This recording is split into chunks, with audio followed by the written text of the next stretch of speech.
Hello friends, आज हम आपके लिए खूबसूरत सा पैजामा लेके आए हैं जो फिटिंग में एकदम प्लाजो पैंट की तरह लगता है, बट बनाने में भी 10 मिनट में बन जाता है। यहाँ पे इसमें हमने म्यानी ऐड की है जिससे कंफर्टेबल है और बहुत ही अच्छा लुकिंग देता है। सबसे पहले कटिंग स्टार्ट करते हैं। उसके लिए हमने अपने कपड़े, जो कपड़ा है ये हमारा 2 मीटर कपड़ा है, हमने इसे इस तरह से फोल्ड में लंबाई में किया। ये देखिए 2 इस तरह के पल्ले हैं और 2 इस तरह लंबाई में हमने इसे 4 फोल्ड कर लिया है। 2 मीटर कपड़ा है, हमने यहाँ पे 35 इंच लंबाई का पैजामा बना रहे हैं। अगर कम ज़्यादा है तो आप उस हिसाब से कपड़ा बढ़ा या कम ले सकते। इधर की तरफ खुले हुए 4 पल्ले हैं और इस तरफ बंद वाले हैं। ये देखिए खुले वाले इधर हैं। ये जो टोटल चौड़ाई है ये 16 इंच है, इसकी अर्ज जो है वो 32 इंच है। यानी सबसे पहले हम ऊपर की तरफ 2 इंच पे एक मार्क कर लेंगे इस तरह से। ये ऊपर की जो नारे वाली पट्टी है वो मोड़ने के लिए है। उसके बाद इसको छोड़ के नीचे तक हम लंबाई नापते हैं। जैसे हमें 35 इंच चाहिए तो हमने ऊपर की पट्टी छोड़ के फिर 35 इंच पे एक मार्क कर लिया। इसके बाद ये 35 इंच लंबाई हो गई। फिर 1 इंच नीचे एक और मार्क कर लिया जो कि हमारा नीचे मोड़ने में हम यूज़ करेंगे।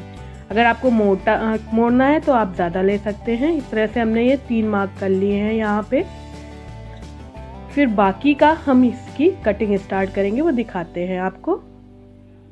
देखिए हमने जो ये हमने मार्क लगाया था उसे सीधी लाइनें खींच ली हैं, दोनों ही तरफ हमने सीधी लाइनें खींच ली हैं।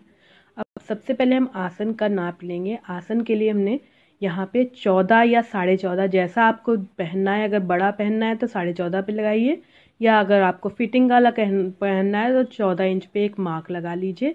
इस तरह से हमने 14 इंच पे एक मार्क लगा लिया है। उसके बाद इसे हम थोड़ा सा, ये देखिए खुले वाली तरफ लगाया है हमने ये मार्क। फिर नीचे की तरफ हमें जितनी मोहरी या पहचा रखना है वो रखना है। हमें यहाँ पे 7.5 इंच तैयार चाहिए थी तो उससे 1 इंच बड़ा 8.5 पे मार्क किया है। इस तरह देखिए 7.5 और 8.5 पे हमने 2 मार्क कर लिए हैं। अब हमें जो ऊपर वाला मार्क है इस मार्क से 1 इंच नीचे यहाँ सिलाई का मार्जिन रखा है हमने। दोनों ही तरफ इन मार्जिन वाली लाइंस के बीच की दूरी हम पहले नापेंगे जो कि 22 इंच आ रही है। अब 22 इंच का आधा 11 इंच होता है। 11 इंच पे एक और मार्क लगा लिया हमने। ये इसलिए किया है जिससे कि हम यहाँ पर गोलाई सही से दे पाए। इस जगह तक हम लगभग सीधा रखेंगे, फिर गोलाई देंगे। यहाँ तक सीधा रखना है, या आप कह सकते हैं जो आपके घुटने की नाप है वो यहाँ पे आप ले सकते हैं इस पॉइंट के करीब। तो अब हम गोलाई देते हैं। ऊपर का जो सिलाई वाला हिस्सा है वहाँ से हम हल्की सी गोलाई देते हुए लाएंगे इसे, और फिर नीचे तक गोलाई एकदम ऐसे नहीं देनी है। हम थोड़ा इस पॉइंट तक सीधे लेते हुए जाएंगे, फिर थोड़ी गोलाई देंगे। इस पॉइंट तक हमें सीधा चाहिए। ये हमारा इस तरह से भी कर सकते हैं। यूँ हमने देखिए इस मार्क तक हमने ऐसे लिया है और ये हमारी सिलाई के लिए मार्क है। अभी हम आपको आगे दिखाएंगे कटिंग कैसे होगी इसकी। इस तरह से हमने ये मार्क बना लिया है। आपको अगर टाइट फिटिंग चाहिए तो घुटने की माप लेके यहाँ जहाँ मार्क हमने 11 इंच पे किया था वो कर सकते हैं। ऊपर से हमने फिर 1.5 इंच पर एक मार्क कर लिया है और यहाँ से एक तिरछी लंबा लाइन नीचे तक मिला दी है जिससे कि अच्छी सी फिटिंग आएगी। अब हम कटिंग करेंगे इसकी। ये देखिए हमने यहाँ पे जो बीच वाली मार्क है यहाँ तक सीधा रखा है यूँ लगभग, और फिर टेढ़ा किया है। अब हम कटिंग करेंगे। सबसे पहले ऊपर वाले ये काट देंगे हिस्सा जो थोड़ा 1.5 इंच पे मार्क किया है, और फिर ये नीचे वाला ये साइड वाला हिस्सा काटेंगे। यूँ हमने नीचे से बराबर कर लिया, और फिर 1 इंच का क्योंकि नीचे भी मोड़ना है हमें, फिर ये मार्जिन लेते हुए जो निशान लगाया है उसे रख के यूँ यहाँ तक सीधा, और फिर गोलाई इस तरह से काट लिया। फिर अब कटिंग हो जाने के बाद हमने अब यहाँ म्यानी जो रखनी है वो निकालेंगे। जो हमें यहाँ साइड से कपड़ा मिला है उसी से हम म्यानी तैयार करेंगे। हमें 2 पीस म्यानी चाहिए, या आप 4 कली का चाहते हो तो 4 कली का म्यानी भी ले सकते हो। ये देखिए ये कपड़ा यहाँ से जो कट किया है उसी को हम यूँ सीधी कट कर लेंगे। हमने लगभग 6 या 7 इंच की म्यानी रखते हैं और इसको साइड से गोलाई है ना सीधा कर लिया। यूँ थोड़ा और सीधा कर लेते हैं हम। अब यहाँ पर ये जोड़ी जाएगी। म्यानी कैसे जुड़ेगी वो हम आपको समझाते हैं। सबसे पहले ये देखिए, ये हमारे सिलाई के लिए हमने मार्क कर लिया है।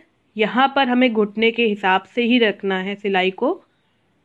बाद में नॉचेस लगा के हम मुड़ने में आसानी कर सकते हैं। सबसे पहले हमें अब ये जो दो पहचे अलग अलग बने हैं, 4 फोल्ड में था, उसमें दोनों को ऊपर से यूँ अलग कर लेना है, दोनों पहुँचों को। अब एक पल्ला लेना है यूँ, और उसमें सीधा उल्टा देखकर इस तरह से म्यानी रख के सीधी सिलाई करनी है। ये देखिए, अब हम म्यानी की सीधी सिलाई यहाँ पर देंगे। ये म्यानी एक हमने ले ली और एक पहुँचे वाला हिस्सा जो ऊपर वाला है उस पर यूँ रखा। ये देखिए, सीधा उल्टा देख के ही हम सिलाई करेंगे। नीचे की तरफ चौड़ा हिस्सा रहेगा म्यानी का और ऊपर की तरफ सीधी सिलाई देते टाइम ये ध्यान रखना है। आप इसे बहुत ही आसानी से और बहुत जल्दी बना सकते हैं। यूँ अब हम सीधी सिलाई दे देंगे इसे, ये म्यानी यहाँ पे जुड़ जाएगी। फिर दूसरी तरफ इसी पहचे में दूसरी म्यानी भी जोड़ेंगे हम। ये देखिए, एक म्यानी जोड़ ली, यूँ ये म्यानी जुड़ गई है। अब इसी हिस्से में दूसरी तरफ, ये दूसरी तरफ जो पहचे का है, इसमें दूसरी म्यानी हम लेके सेम उसी तरह से सीधी सिलाई से जोड़ लेंगे। ये सीधी सिलाई इस तरह एक पहुँचे में दोनों तरफ म्यानी जुड़ चुकी है। अब दूसरा पहुँचा लेंगे, दूसरा हिस्सा, और उसे यहाँ से सीधा सिलते हुए नीचे म्यानी तक सीधी सिलाई से ऐसे कर देंगे। दोनों ही तरफ ऐसे ही करना है, हमें म्यानी जोड़नी है। ये देखिए, दूसरी तरफ भी हम ऐसे ही कर देंगे, म्यानी दोनों हिस्सों में जुड़ जाएगी। सीधी सिलाई देनी है, कोई कर्व नहीं करना है, या दोनों तरफ ऐसे ही करेंगे। देखिए, अब हमने रखा और सिलाई शुरू कर रहे हैं हम। बहुत आराम से सीधी सिलाई देते जाएंगे। यूँ इस तरह से दोनों हिस्सों में हमारी म्यानी जुड़ जाएगी। म्यानी से सलवारें या पैजामे फटते भी कम हैं, जैसे बीच में से फट जाते हैं लेगी वगैरह या प्लाजो पैंट, तो वो यहाँ पे नहीं होगा। ये देखिए, सीधा हमने सिल दिया, और क्योंकि नीचे से हमने फिटिंग बराबर रखी है इसलिए ये एकदम प्लाजो जैसा नीचे से देखने में लगेगा। इस तरह से हमारी ये म्यानी जुड़ गई है। दोनों ही तरफ हमें ऐसे ही म्यानी दोनों तरफ देखिए जोड़ लेनी है, दोनों तरफ ऐसे ही करना है हमें। इसके बाद क्या करना है वो अब अभी आपको दिखाते हैं। ये म्यानी जुड़ जाने के बाद ये हम नीचे के पहुँचों को, ये जो निशान हमने लगाया था 1 इंच का, उसके हिसाब से मोड़ते हुए सीधा उल्टा देख के सिलाई करनी है, डबल फोल्ड करते हुए। दोनों पैचों में हम ऐसे ही करेंगे, एक बार फोल्ड करेंगे फिर दोबारा फोल्ड करके सीधी सिलाई कर लेंगे। ये देखिए, हमने पहुँचों को सिल लिया है दोनों तरफ से, ये बहुत अच्छे से सिल गया है। इसके बाद हम ऊपर का ये नेफा मोड़ेंगे। इसमें नेफा मोड़ने से पहले थोड़ी सी सिलाई हम ऊपर की तरफ खोल देंगे। याद रहे कि ये पूरी सिलाई नहीं खोलनी है, एंड टू एंड नहीं खोलनी है, जरा सा खोलना है। देखिए, हमने इतना सा छेद खोला है, यहाँ पे छेद इसलिए खोला है जिससे नारा डालने में आसानी हो। इसके बाद चारों ओर से हम सिलाई कर देंगे जिससे कि ये छेद अच्छे से स्टेबल हो जाए और नारा डालते में अच्छा रहे।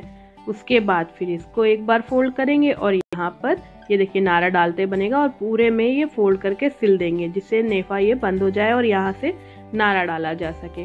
आप चाहे तो इस साइड से कर लें, यानी ऊपर की तरफ से थोड़ा सा खोल के फिर यहाँ से नारा डालने का बना लें, चाहे इधर से। इस तरह से एक बार फोल्ड करके दोबारा फोल्ड करके सिलाई करनी है 2 इंच। ऊपर की पट्टी भी हमने मोड़ दी है और ये हमने यहाँ पर नारे के लिए स्पेस भी बना लिया है। ये आगे की तरफ हमने रखा है। अब बची है सिर्फ एक सिलाई पहुँचे से पहुँचे तक। यहाँ पर हमें जिस हिसाब से सिलाई करनी है पूरी सिलाई हम देते हुए जाएंगे। ये डबल सिलाई करना ज़रूरी है। देखिए, ये हमें जितना लेना है नाप के हम निशान लगा के फिर यहाँ पर सिलेंगे।